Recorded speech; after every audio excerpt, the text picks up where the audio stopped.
best thing. The Michigan State football game that's happening this weekend, the national holiday. Big week. Right now, the game is set as Michigan is a 5-point lead favorite on the road, and the over-under is set at 51.5 points. Michigan is 6-1 against the spread so far this year, and MSU is 5-0-2 against the spread this year. Michigan is 2-11 against the spread in the last 13 games versus Michigan State. Yeah. And Harbaugh cannot go 0-2 versus Mel Tucker. I wouldn't think so. I think that can't happen. Michigan has only trailed once in 7 games this year, and they have road wins against Wisconsin and Nebraska. Kincaid do enough to win the game if needed. He did well in Madison when they needed him to throw when the run struggled. So that's going to be a huge question going into this game. Yeah. I mean, my take on it is I think we need to just stop talking about people won't stop talking about it, especially depending on how this goes, but we need to stop talking about the McNamara McCarthy stuff at this point. Yeah. The only time that talk gets louder, and like it probably would get louder for me too, is if McNamara just goes out there and lays an egg, like bad. Like we've seen him play poorly at times this year, goes out there and he's the reason Michigan loses, right? Flat out, he is the obvious reason they lose. Then you probably start hearing it some more, and I might even, chime in at that point a little bit. But at this point, I think it's like, look, the decision's already been made, and McCarthy's doing things. Yeah, he does some crazy things, but he's also doing things wrong too on plays that maybe look like he's doing something right. He's doing some things wrong. So, I'm sure I would be worried about him turning the ball over if he was in there for super extended periods of time. I'm sure we're going to see him on Saturday. I hope we do, because he brings things to the table. We got to kind of stop that talk. I think it's just, you got to see what McNamara can do for you. And ideally, if you're Michigan, you don't want him to have to just go win the game for you. The game is going to be won in the trenches. I mean, if Michigan can move Michigan State, it doesn't need to be incredible, but, similar to maybe how they moved Nebraska. It doesn't need to be like they moved Northwestern, right? They aren't going to do that. I can pretty much promise you that. But if they to stay ahead of the chains, control the ball so it's not 3rd and 10 all day long, they're going to be fine. Because, if Michigan can do that, and then they can make sure they're turning opportunities into touchdowns instead of settling for field goals, then I think they have a real good chance to win, because I just think they're going to possess the ball. And I don't think Michigan State's going to find enough opportunities to make explosive plays, because their whole season, if you look at Michigan State, has been they don't really drive down the field on you. They're like, hey, we get a giant explosive play or it's a 3-and-out. Mm-hmm. But they've had so many explosive plays, not even just explosive, but they've just had there's a big play offense. They turn into a big play offense, and I think if you make them grind out 2-3 yards at a time, they get impatient, and they want that explosive play, and that's what they've shown to this point. And I think Michigan can just kind of keep everything in front of them. Don't try to really man up on those corners very often. They're going to have to show it sometimes, but just be cautious on how you do that, and contain Kenneth Walker. Nebraska was able to contain him. There was another team who else was able to contain him pretty good. Did Rutgers? Yeah, I think Rutgers did a pretty good job of containing him. Maybe not. I know that he had a couple games where he was under 70 yards, and it seemed like it was 3.5 yards a carry. Right. I mean, that's kind of what you need from Michigan. He has to stay, if he can stay under 80 yards, because they're going to try to workhorse, and they're going to try to, create momentum with them, whether it's running down the middle at Hinton and Mozzie Smith and Mike Morris. I don't know how that's going to go, but they're going to definitely try to create that. Well, even against Indiana last week, he had 23 carries for 84 yards. I think Michigan would probably take that too. Indiana held Michigan State down. I mean, it was 20-15 game. Indiana probably should have won that game. If Indiana had anything on offense, they would have won that game. Yeah. But Indiana's not good. So yeah. But, they held Thorne to 14 of 26 for 126, a touchdown and 2 picks. I mean, if Cade threw that stat line up, everybody would be up in arms, right? Mhm. But, so I don't think I don't know. I think Michigan is the better team. I would pick Michigan in this game. My worry is this game is just weird. Every year it's weird. Everything, Yeah, nothing because even goes- when Michigan won and blew them out, like I didn't expect that either. no, I knew they were the better team, but it's like you didn't expect Yeah. you never really expect to blow out in this game unless never can expect. That was the only blowout I can really remember. Other than, there was Yeah. a couple of them in the early 2000s that I 'cause remember. that was the one where Jabril Peppers ran it back at the end all the way. Yeah, but they won. They were easily won that game, but even that ended up being like an 11-point game or a 9-point game or something because it wasn't like They had it got Michigan weird. State had the garbage time score too. Yeah, Because it got weird because the game got weird, and it's like this game gets weird every year. Even when there's clearly a more dominant team. Here's my thing: Michigan isn't clearly that much better than Michigan State this year, though. I think they're a better team. they're very similar in a lot, and almost every mutual matchup they've had this year, they've had similar outcomes, close Right. battles. So Yep. They're different teams in the way they go about their business, but they are similar in the way they take care of the football for the most part. They like to pound the rock. Michigan State probably has a better passing quarterback overall, but they do also have better receivers. I don't think actually Thorne and McNamara are all that dissimilar. I think Michigan State just has better receivers. yeah, I think it'd be even closer in that comparison if Ronnie Bell was still healthy on this year. So Sure. But if Michigan can just control the game, like I said, if it's 3rd and 3 all game long or 3rd and 2 all game long instead of 3rd and 10, Michigan's going to win. Mhm. But if it's 3rd and 10 all game long, I mean, advantage Michigan State for sure. I don't think Cade can. I just don't see it. You putting it on his back to convert a bunch of 3rd and 10s. Like I'm sure he'll have some, but I don't think he can sit there and expect him to pick that defense apart. Michigan State's pass defense isn't very good. They've been actually torched sometimes. Yeah, they've allowed 286 yards a game through the air. Yeah. So So you can sit it's there not and Michigan's strength either. Michigan, they're first in the Big Ten in rushing yards. So right. So I don't know. I think we'll see some McCarthy. I expect they'll go a little bit off script, maybe give him some more throws, maybe off some play action to where, a play off of some of the plays that he's ran most of the time. Mhm. Maybe give him some deep shots because you have to test those guys deep. They've been torched deep too many times to not. I don't know. If I were to predict the game, Michigan would like this to be low scoring, I think. And by low scoring, I mean, if I were to predict the game, though, I'd go Michigan 27, Michigan State 23. So you had the same score that I gave Michigan. I wrote mine down. I have Michigan 27-17. Yeah. So my worry is Michigan. They just got to limit the big plays, and if they do that, and don't turn the ball over themselves, which they mostly have all year. I mean, there's been some garbage time fumbles and one garbage time interception, and then there's been one real turnover where it mattered this year.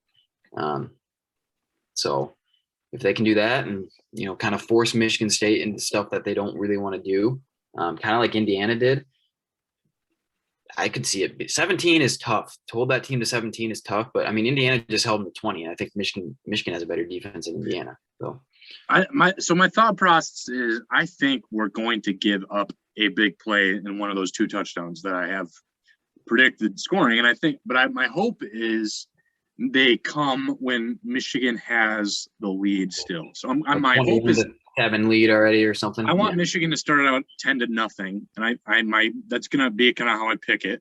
I think Michigan starts out 10-0, and then I think maybe that's when Kenneth Walker gets like a 42-yard touchdown run, and jukes out like Jamon Green or DJ Turner or something. goes down all the way, and so 10-7 pretty early on, and I think it could be like 10-7.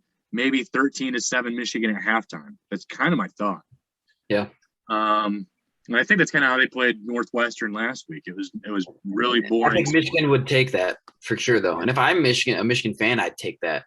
because Mhm. it's like, okay, you held them down, you know, you make your adjustments and you go out there and you take care of business in the second half. If you're Michigan State, you probably take that though too, because it's like we're right You're there. still within reach. Yeah, you're 6 points Yeah. down. I mean, Yep. so I think the strength of the Michigan team is also the defensive front between like the pass rush of Ojabo and Hutchinson. You know, you get Hinton, Jeter, Mozzie Smith, and Mike Morris to kind of rotate in the middle. Yeah. That's a good interior rotation. We'll see if Upshaw comes back from his shoulder injury. No, he was undisclosed. It was Trevor Keegan with the shoulder injury. Yeah. Well, that's going to be a big deal too. So if Michigan gets Zinter and Keegan back, so Zinter was that's actually gonna make a difference. suited. They announced before though that Keegan was not going to play, but they had Zinter with like the second and third reps. Yeah, and reps. it sounds like I mean, Sharon Moore talked today. He's the offensive line coach at Michigan, and then Jim Harbaugh talked on Monday. And it sounds like, I mean, they're not going to tell anybody whether they're playing. Jim. Last I saw, Jim Harbaugh said he just said, "We'll see." We'll see. Sharon Moore just kind of said, "Hey, it's day to day, but we're hoping." I think the fact that Zinter at least suited up in practice means they might. I think we'll get Zinter back at the least, and that's. I don't know if Keegan's back yet, but I'm okay with Filiaga.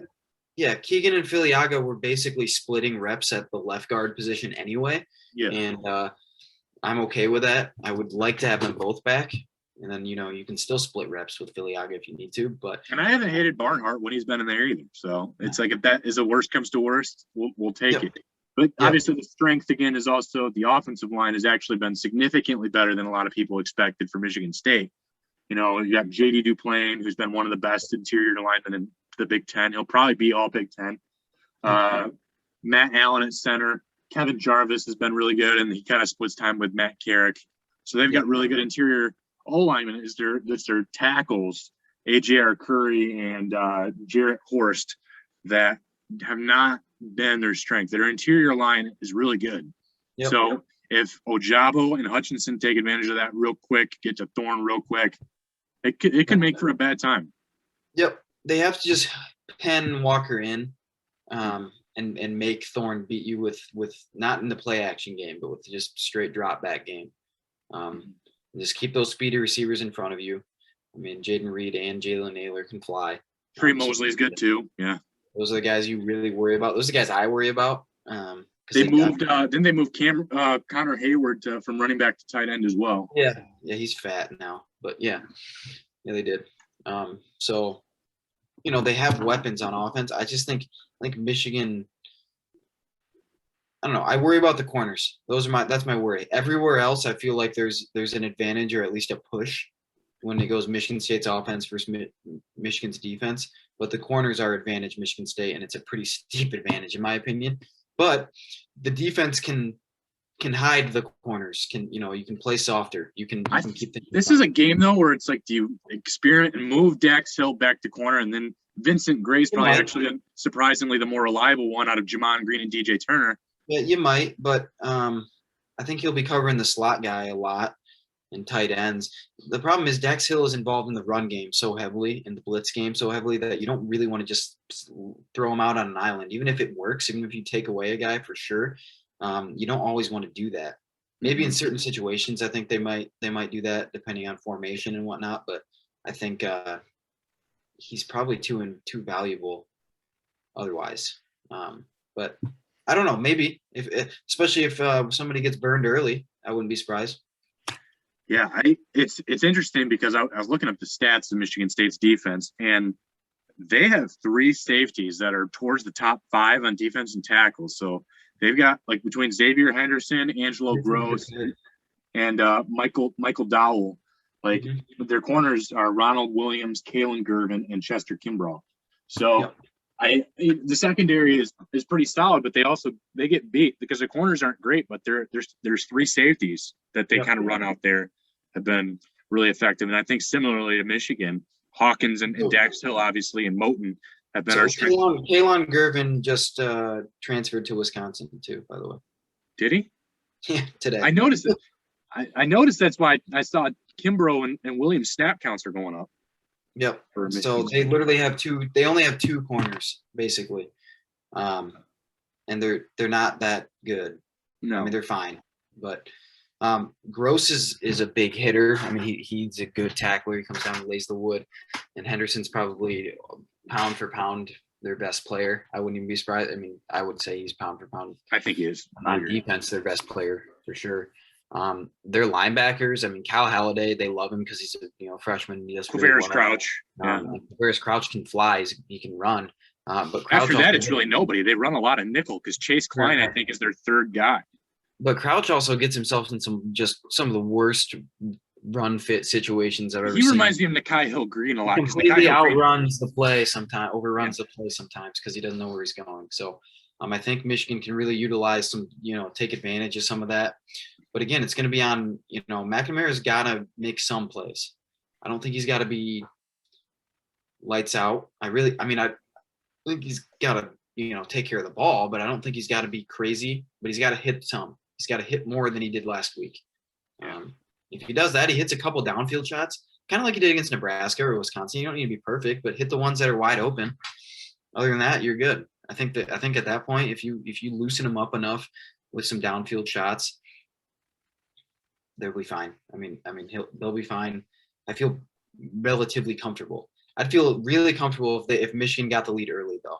Well, that's what I'm saying. You hope for a 10-0 lead, and then if that means, because if Michigan State has a lead, if Michigan State starts up 10-0, that makes me nervous because what if they start out 3-0, then they stop Michigan within like 6 plays on a punt, and then then Kenneth Walker goes off for a big run, and if he gets a big run and they're up 10-0, and the crowd in East Lansing is going nuts, I don't think McNamara is the guy that I like to rely on to get me out of those situations. Not necessarily. I don't want Michigan down ever by more than 2 possessions. Yeah, they've obviously only been down once, and McNamara that was less than a touchdown, wasn't it? It was like a field goal. It was like 4 points. Yeah. So I don't know. You don't see this team down much because they're a good. But if they're ahead 10-0, they're a team that's really hard to come back against. Michigan is. Mm-hmm. Because they run the ball, they control the clock, they pick up first downs. They don't turn the ball over. They don't turn the ball over. They can grind you out, and their defense keeps things in front of them. So, ideally, if they get up 10-0 early, I feel real good about that. So I don't know. I think that is the key. Start fast. Do you think Hayes and Stuber can stop Panashuk? Yes, I think he's their best edge rusher, but. Yeah, I think they can. He might get some. Their interior is pretty good too, with Simeon Barrow and Jacob Slade. Is really good. Maverick Hansen. Yeah, their interior is really, really good. That's why I say that's the game. Mm-hmm. Center, guard, and those three or four guys they rotate in the middle for Michigan State. That's the game. If Michigan can move them, that changes how Michigan State's got to play defense. They can't. Rely on those guys making plays. Suddenly Michigan can churn out 4, 5, 6 yards at a time. And that's what they want to do. And then hopefully maybe one of those hits big, maybe Corum or Haskins breaks a big one, and then you've got something there. But if Michigan can control the line of scrimmage, which I'm sure they're going to try to do, they're going to win. Michigan State controls it. If they're living in Michigan's backfield all day long, we're in for a long day. So, I don't know. This is pretty darn even. I'm surprised Michigan's a 5-point favorite. That makes me sit there and go, what does Vegas know that we don't? But I don't know. Yeah, I don't know how Vegas figures out some of these, but a lot of it's just where the money's going, and there's a lot of Michigan fans, so a lot of them bet Michigan's going to win. So I'm sure that's most of it. But sometimes Vegas knows something that we don't know. So part of me really, I almost think at least Michigan State would cover. If they can't win, I think they could cover. Yep. So I have a 28-23. 28-23. Yeah. Yeah. That covers because it's a 5.5. Yeah. So I don't know. I'm surprised. I wouldn't have been surprised if Michigan State was favored either. I think this is mostly, especially in East Lansing. Yeah. This should be this. If you're a 5-point dog at home when you're undefeated and you're both ranked in the top 10, that's crazy in my opinion. It's just sometimes I feel like maybe Vegas thinks that 2 points is too close, but you're like 2 points maybe. Like I feel like Yeah. if you get the team right, and I feel like then you're pretty much guaranteed to win. It's also I think this game's a push. I could see it going either way. I don't think a blowout is likely in either for either team. I don't think. I really don't. I don't think a shootout is necessarily likely either for a style of play game. I don't think they're going to be going back and forth scoring. I just don't. Both teams' defenses are too good. I feel like State fans don't feel like they have a lot to lose if they lose this game either. They've already went far and above what they've expected. They expected to get 6-7 wins on the year altogether, and here they are. Mm-hmm. So I think that's the thing is they went back on Michigan in this game. Yeah, because Michigan at least expected, a winning season again. Maybe it was like 8-4, so they didn't expect this necessarily. But an 8-4 is technically still in play if they botch a Maryland or Indiana game. But Michigan fans are going to be upset if Harbaugh goes 0-2 against Mel Tucker in a season that the Spartans weren't supposed to do anything, and we were. Right. I don't know. It's just. It'll be interesting to see how the game plays out because like that to me matters more than like the end result. Like, hey, what, like for the narrative part of it, like, oh, now we're pissed at Harbaugh again. Like, I like to see how it plays out. Like, I wasn't necessarily angry at Harbaugh because Blake O'Neal was an idiot and dropped the punt. Like, you know what I mean? Like, that wasn't what is he gonna do there? You know what I mean? Harbaugh can only coach so much. Like, come on. Yeah, exactly. Like, so depends on how the game plays out, but I agree with you to a point. The pressure is back on Michigan again, to where it's like,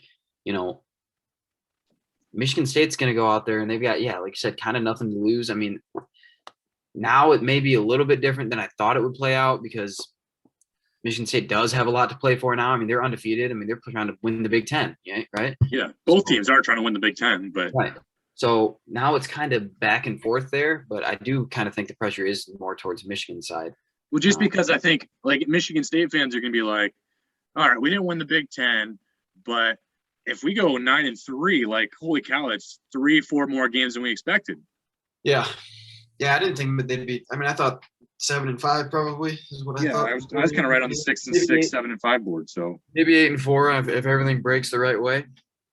Mel Tucker's kind of been proving himself there, so it doesn't seem like they missed a beat. I don't know. And then the bigger picture thing for this game is, I mean, this is a turning point for the Big Ten East here because the winner of this is feeling real good, right? The winner of this is in sole possession of first place and first place, correct? I mean, Ohio State, I guess. Well, because they haven't lost a game, but they've lost against Oregon at least. So there's other teams. Correct. This team is at least undefeated all the way through. Michigan wins this. You feel pretty good about every game. I mean, you feel good about next week, obviously. We hope Maryland. I mean, then you got Maryland. You'd hope to win. Penn State, they struggled against Illinois, obviously, in 9 overtimes. You feel good. So if Michigan wins, looking at 11-1 in the face. Correct. I mean, for the most part, other than at Penn State's tough. Yeah, the way they played against Illinois, it's like, oh. Yeah. You don't want to overlook them by any means. You're sitting there, and you're sitting there, and you feel pretty not great because the Penn State game still looms, but you feel good about at least 10-1 into the Ohio State game, or 11-0, which is insane because I didn't think that would be this year. No. But this game means a lot because if you lose this game, suddenly that season loses its luster. Penn State game suddenly becomes more up in the air. Then you drop. Maybe you don't play well against a team like Maryland or I feel like at this point we're looking at worst 8-4. I mean, that would be incredibly bad at this point. But like you said, they lose a fluke game to Maryland or Indiana. Yeah. They lose Michigan I think State. At worst, you're looking at a 2-loss team going into Ohio State, which would kind of stink because we've been there before.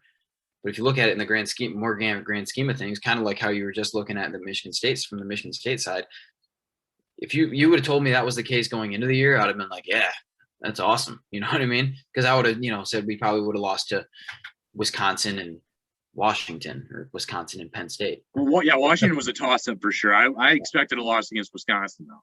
Yeah, definitely.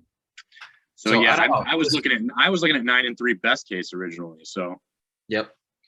But now it's like, man, I mean, I still don't. I'm not going to talk about the Ohio State game. We're not going to talk about that at all until it gets a little closer. Until Chris Ballas comes on November 17th. Yeah, just so you guys know it's coming. Yeah, that'll be exciting. But it's just one of those things where I don't know. This is a pivot point for both teams, I think, because if you're Michigan State, you feel really good because they play Penn State that last week of the year. They play Ohio State, I think, the week before or 2 weeks before. Right. So you feel good if you're Michigan State, where you could be at worst one loss probably going into the last week of the year. And if you're Michigan, you win this game. Yeah, you're at worst one loss, and you're probably favored in every game up until Ohio State. Yeah. And you get Ohio State at home. And then you still almost hope that Ohio State loses another fluke game somewhere in there. And then because then if they do, man, you're in the driver's seat and you got it. Yeah. So I know that I will be watching the game the least best way possible. I am driving on the way to Kansas City this weekend, and because I'm leaving tomorrow, Friday after work, we're driving halfway to Bloomington, Illinois, and then we're going down through St. Louis, and then right about 3 hours from when we're leaving the hotel is 11 Central Time, which is the start of the game. We are about Wentzville, Missouri, so we will be stopping at a sports bar in Wentzville and hoping that game is being nationally broadcast even in Missouri. I mean, it should be. It's on Fox. It's Fox Noon. College Game Day's there too, so I would think. Oh, I thought they moved College Game Day to somewhere else. I thought College Game Day was in East Lansing. I thought they were thinking about doing Penn State, Ohio State, but then Penn State lost. Oh, I know, but I remember being mad about it and being like, why is Penn State still the place? I thought it was in East Lansing.